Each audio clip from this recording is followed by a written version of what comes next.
awesome as I wanna be. Awesome as I wanna be. Awesome as I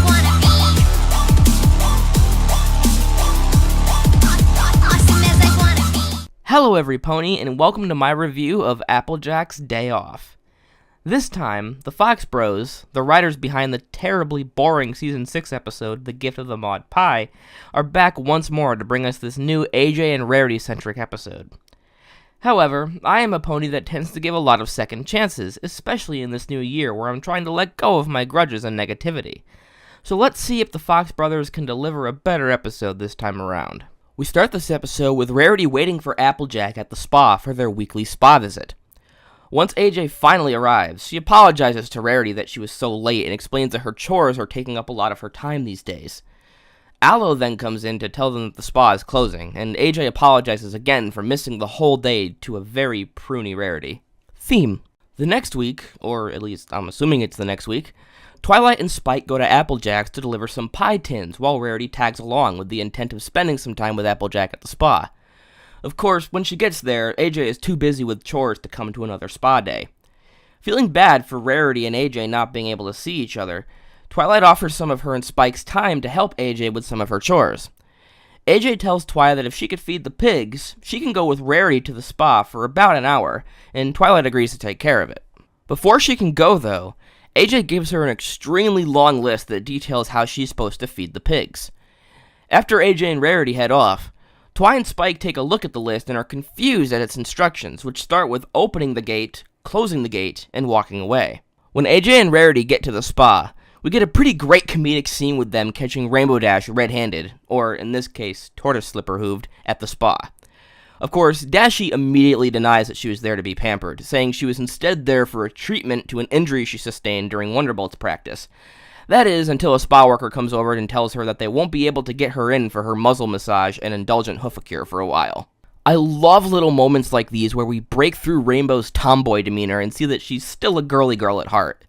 It's heartwarming while at the same time being humorous.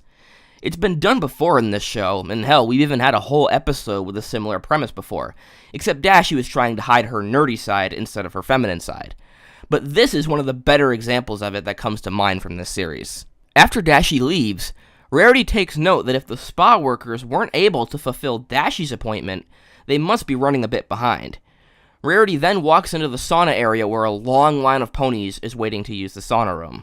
Rarity suggests that they just do some of their other usual treatments instead, but Applejack stubbornly insists that they start with a steam bath, and says that she is going to make it happen regardless of the long line. When AJ goes to the front of the line to see what is holding every pony up, she notices that the steamer isn't properly working because the steam is not building up at all. Applejack deduces that this is due to a lack of hot water, and follows the water pipes through the spa to find the root of the issue. Also, we get a pretty funny cameo from Bulk Biceps giving Mr. Cake an intense back massage. We've known for a while that Bulk Biceps works at the Ponyville Spa, but it's pretty hilarious to see him in action. Applejack's quest leads her to the laundry room.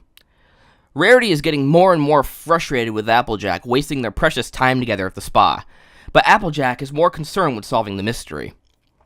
Once in the laundry room, she finds out that all the washing machines are running, cleaning the dirty towels that ponies who have been waiting in line have been using. She asks the hot towel delivery pony if the constant running of all the washing machines is something that has happened before, to which he tells her that it hasn't. She follows the pony who delivers the hot towels back through the spa until she comes across a steaming pipe, and finally puts all the pieces together. Due to a small leak in the pipe, the steam takes longer to build up, so while ponies wait to use the steam room, they get cold. This causes them to take the freshly hot towels and hand their dirty ones off to the towel delivery pony, who in turn has to clean those dirty towels, using up the hot water needed for the steam room, and the vicious cycle repeats. Rarity, still angry that the two aren't spending relaxation time together, is once again brushed aside so that AJ can fix the leaky pipe and restore steam to the spa. I gotta say though, I really love this new background score by Will Anderson and Stephen Andrews. It reminds me a lot of old classic rock music like the Eagles or Genesis, and it may be right up there with the Season 1 CMC theme as one of my favorite pieces of score ever in the show. It's strange how non-conventional this score is and how it still seems to work in the context of the plot and the universe of MLP. This is truly one of the best pieces of music in the show's history.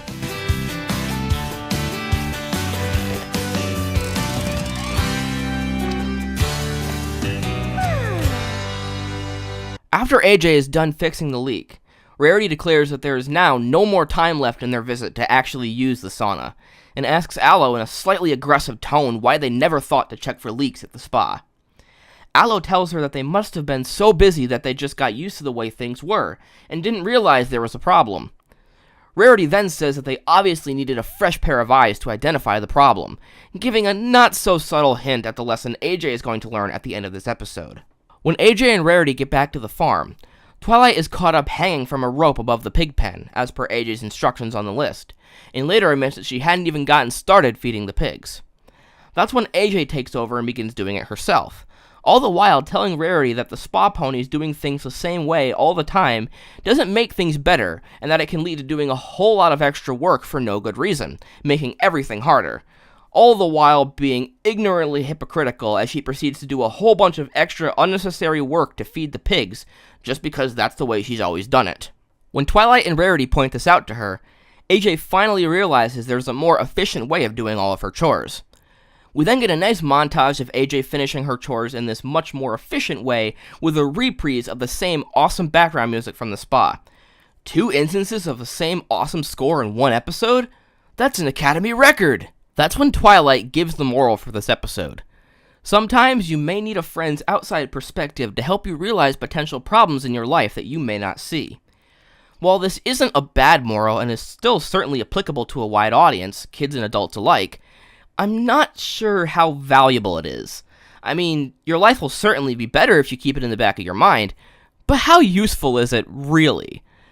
The issue this moral addresses isn't really one that will ruin your life if it goes unchecked, as is the case with other better issues in this show that have been addressed through morals. We close out this episode with AJ and Rarity back at the spa, ready to spend the rest of the day unwinding, when they catch Dashi in the act once again, thanking Aloe for the muzzle massage, and saying that a girl just needs to pamper herself from time to time.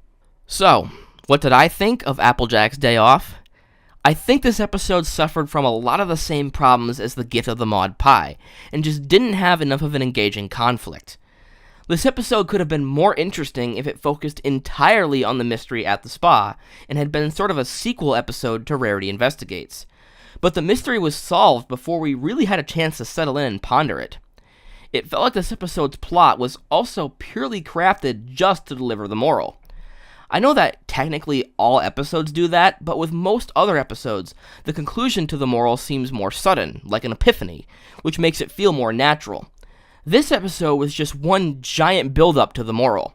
It seems like the Fox Bros still don't have the formula of what makes a good MLP episode down yet. This is still a better episode than The Gift of the Mod Pie, as AJ tends to naturally play off of Rarity's character better than Pinkie Pie can, but I still don't consider this a great episode by any means. However, while I dislike this episode on so many fronts, when I think about recommending a skip it, I just can't bring myself to do so. Maybe it's the comedy with Dashi, or the awesome score, or something other than the plot, that refrains me from tossing it in with the rest of the objectively bad episodes. So, I think I'm going to settle on a watch-it-once rating and call it a day. But know that it barely squeaked by with one. This isn't one I would recommend to anyone watching MLP for the first time by any means, and is only remotely enjoyable if you've established some time with these characters and the world already. As always, I am Critical Thought, and I will see you all in my next video. Never stop thinking critically. Everything.